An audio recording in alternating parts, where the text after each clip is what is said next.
My husband Colin and I are transforming all of our garden beds this spring to no dig by skipping the tilling and layering cardboard, compost, and mulch on top of the soil. Our intention is to disturb the soil as little as possible in order to create an environment for the complex microorganisms to multiply, flourish, and to work their magic. In addition to feeding soil life and building soil health, we're also conserving water with our mulch application, and we're establishing a weed management strategy that will allow us to enjoy the garden more and weed less. When it's time to introduce your plants to the garden, with no dig, you're planting directly into fertile compost, which will give your plants an immediate nutrient boost. Let's talk about weeds, because a no-dig garden is a weed management game changer, and let me tell you why. When you don't disturb or till the soil, you're not giving the weeds the opportunity to germinate in the same way. So you're reducing your volume of weeds from the very beginning. Then, by adding cardboard, compost, and mulch on top of the soil, you're not only suppressing the weeds, but you're reducing their access to light, which will further diminish their ability to grow. Now, when a weed does make it to the surface, it's easy to identify because there are just so few, and it's easy to pull because it's weak. It's been growing in a less than ideal environment. Does no dig actually make weeding fun? I'm really starting to think so. Our first task was to bring compost and mulch to our garden site.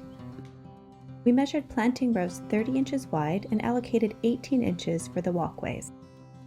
We hoed small weeds on the surface of the soil.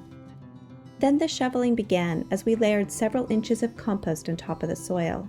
Since this garden bed was previously tilled, we decided not to use cardboard in our planting rows.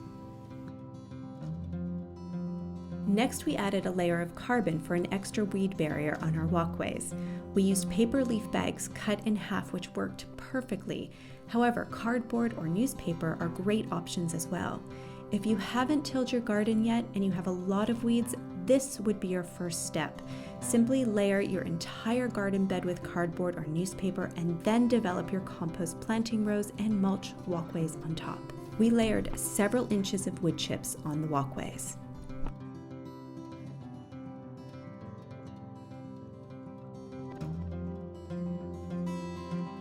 We're excited to see our no-dig garden take root this season.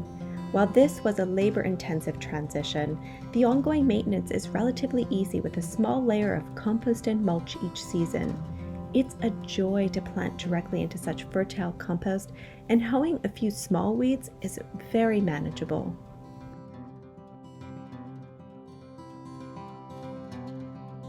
You should be able to find cardboard and newspaper for free in your local community with a little bit of effort, but you'll likely have to purchase compost and mulch unless you can generate enough on your property. That's certainly our goal, but this year we invested in compost and mulch, and we really needed to achieve a good 4 to 6 inches for our new garden beds. So I encourage you to plan, budget, and save for this to create a solid foundation for your no-dig garden. I really feel in my heart when my family aligns our efforts with a regenerative approach, we are nourishing life on a multitude of levels, and a no-dig garden is a wonderful example of this.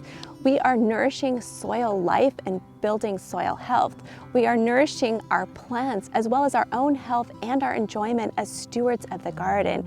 We are conserving water with our mulch application, and we're being really efficient with our resource and time management.